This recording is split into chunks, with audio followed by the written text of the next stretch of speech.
በዚህ ሰዓት ድምጻዊ አንዱዓለም ጎሳን አስመልክቶ አዲስ መረጃ ተሰምቷል። ድምጻዊ አንዱዓለም ጎሳ ዋኤጅኛኮ የተሰኘ አዲስ ስራውን በቅርቡ ሊለቅ መሆኑ ተገልጿል። ከብዙ ጊዜ ቆይታ የቀነኒን ጉዳይ ሶሻል ሚዲያ ላይ የያዛችሁ ሰዎች፣ ተፈጸመባትን የግድያ ወንጀል እየተቃወማችሁ ያላችሁ ሰዎች ይሄ ዘፈን ሲወጣ መውጣቱ አይቀርም። ባይ ዘ ዌይ በሚሰብር ሁኔታ በቃ ህይወት ይቀጥላል። እሷም ሞታለች። ቤተሰቦቿን ባዶ እጃቸውን እያጨበጨቡ ነው። እሱም ህይወቱን ሊቀጥል ነው፣ ካሪየሩን ሊቀጥል ነው፣ ስራውን ሊቀጥል ነው፣ ዘፈኑን ሊቀጥል ነው። ከዚህ በፊትም ብየዋለሁ። ይሄ ሰው ምንም እንዳልተፈጠረ ህይወቱ ይቀጥላል። ትንሽ ቆይቶ አልበም ቢያወጣ ሰው ያንን ሙዚቃ ይሰማለታል። ክለቦች ና ዘፈንልን ብለው ቢጋብዙት ሰው ሄዶ ዘፈኑን ያዳምጥለታል። ይህንን ሰው በጣም የሚፈልገውንና የሚወደውን ሙያ መንጠቅ እንችላለን። ባይ ዘ ዌይ እንደ ማህበረሰብ ማለት ነው። ያ እንዲሆን ግን ማህበረሰቡ ስለ ሴቶች መጨነቅ መጠንቀቅ አለበት። ለሴቶች ጥቃት ቅድሚያ መስጠት አለበት። ከማንነቱ እስከ ሙያው ሊከበርም ልናስታውሰውም አይገባም። መንግስት ባይቀጣው ማህበረሰብ ሊቀጣው ይችል ነበረ። ይሄ ማህበረሰብ ስለ ሴቶች የሚጨነቅ ቢሆን ኖሮ እዚህ ጋር በቃ የሚበላይ ነገር እሱ ነው። መቅጣት ይችል ነበር ማህበረሰቡ። ይሄንን ሰው ሊያገለው ይገባ ነበር። ግን በእርግጠኝነት ትንሽ ያረሳሱንና ትንሽ 1-2 ዓመት ይቆዩና ፖስተሩን በየቦታው ይበትናሉ፣ አልበም ያወጣሉ፣ ይጋበዛል በየመድረኩ። ሰዎችም ማህበረሰባችንም ያንን ሙዚቃ ያዳምጣል፣ ሄዶ ይሳተፍለታል። ግን አሁን ላስጠነቅቃችሁ የምፈልገው ነገር ምንድነው? እባካችሁ ይሄንን ጉዳይ ለመቃወም ሶሻል ሚዲያ ላይ ስትመጡ የሚለቃውን ዘፈን ሳውንድ እያደረጋችሁ ቪዲዮ እንዳትሰሩ፣ በፍጹም እንዳታደርጉት። ያንን ነገር ሞር ዘፈኑን ፕሮሞት ማድረግ ነው። የተፈጸመባትን ወንጀል እየተቃወምን የሱን ስራ እንዳናስተዋውቅለት መጠንቀቅ አለብን። ባለን አቅም፣ ባለን ጉልበት፣ ባለን የአቴንሽን ከረንሲ ዘፈኑ Ashama harka fuune jaalatamtoota fi kabajamtoota hordoftoota fayyisituuf kan taatan hunduma keessanii bakka jirtanitti nageenyi koo kan jaalalaa isin bira haa ga'u jecha akkuma beekamu artisti Andu'aalam Gosaa sirba haaraa baaseeti kan jiru waa'ee jiru koo kan jedhu irratti egaa sirbichis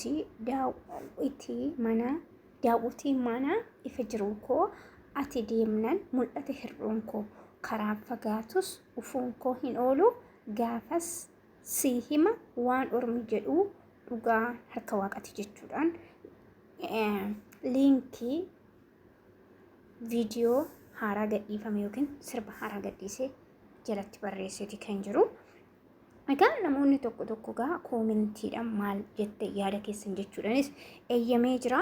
Namni gaa miira ofii gara koomentiitiin jecha inni daawwitii jiru koo daawwitii mana ifa koo ati deemnan mul'atte hir'uun koo kan jedhu jalatti namoonni hedduun koomentii kennanii turanii tole jettee jirtaa waan sirraa bareede al tokko deebisi anis ija kee yaadee daawwitii mana ifa jiru koo jechuudhaan sirbuma san kan deebisanii barreessantu jira. Koomentoota gaagara 1,700tu jira. Isaan keessa jajjabaadhu kan jedhutu jira. Dhugaan ishii waaqayyo haa baasu jabaadhu yeroo fuuldura keetti fufii kan jedhutu jira. Odeessituun hamtuun lakkaa'uun gargar baasti waan ta'eef ati dhaggeeffatini jabaadhu qaalii koo jechuudhaanis koomentii faantuu kan jettu kennitee jirti. Akkasumas dhugaan ni qallatti malee hin cittu, dhugaan haa baatu namoonni jedhu jira. Akkasumas namoonni be strong dark kan jedhutu jira. Ingiliffaan illee kan barreeffame Ashir Andu'aalam rabbisii wajjin haa ta'u jechuudhaan. Akkasumas namoonni hedduu wantoota adda addaa jechuudhaan koomentii kennanii fi egaa kanaaf wal qabatee qeequmsa baay'eetu ka'ee Andu'aalam sirba gadhiifamu kana namni du'e hin du'aa sirbeettuma fufaa kan jedhan achirratti akka kiyyaatitti ana yaadachiisuun fakkeenyaaf Andu'aalam Gosaa nama qaadhimaa isaatii waggaa tokko ol gadde waggaa tokko ol nama miidiyaa kanarratti hin dhiyaatinidha. Nama wareegama Haacaaluu Hundeessaa kan waggaa 5ffaatti irratti kan dhiyaannedha. Akkasumas immoo wantoota hedduurraa kan fagaate kan gaddasaa waggaa tokko ol qaadhimaa isaatiif qananiidhaaf waggaa tokko ol gaddeedha. Egaa namni tokko nabsee isaa amaaru hundumaa namni tokko oduu immoo namni tokko manatti hafuu hin qabu gadi bahee hojiin isaa itti fufuu qaba. Kanaafuu jechuudha warroonni amma Andu'aalem barbaadamaa jira, Andu'aalem seera jala ooluu qaba akkamitti viidiyoo haaraa ni muuziqees baasaa warri jettan inoo dogongoodha kuni yaa'u kan namni du'e hin du'etu ciisee hafa malee kan jiru jireenya itti fufa.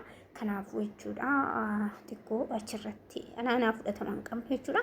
Egaa warroonni koomentii hedduutu kenneef koomentii jechuudha hedduutu barreesse. Koomentiiwwan kenname keessaa koomentiin qiqa qabu hedduun hin jiru. Koomentiin kenname hundumtuu kan isa jajjabeessu kan isa gadda isaatillee akka dagatu isa godhuudha. Warroonni immoo jituu jechuudha akkasuma waan hin taane barreessitan of qusachaa barreessaa isiniin jechuun jaaladhaani akka gama kiyyaatitti. Egaa suurawwan wallee artistii keenya Andu'aalem Goosaa waa'ee jiruu koo jedhu keessatti kan fudhatama guddaa qabudha.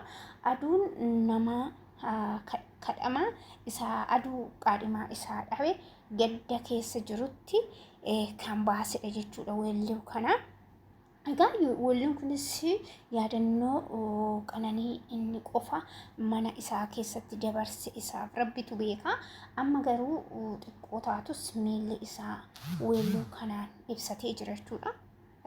Gaachuu amma fakkeenyaaf namoonni tokko weelluu akkasii baasee weellichi kun miila gaddaa isaa kan ibsateedha malee wanni ittiin Andu'aalem Goosaa yakkamaadha asitti yakkamsiisadha jedhee barbaachisu tokko hin qabu.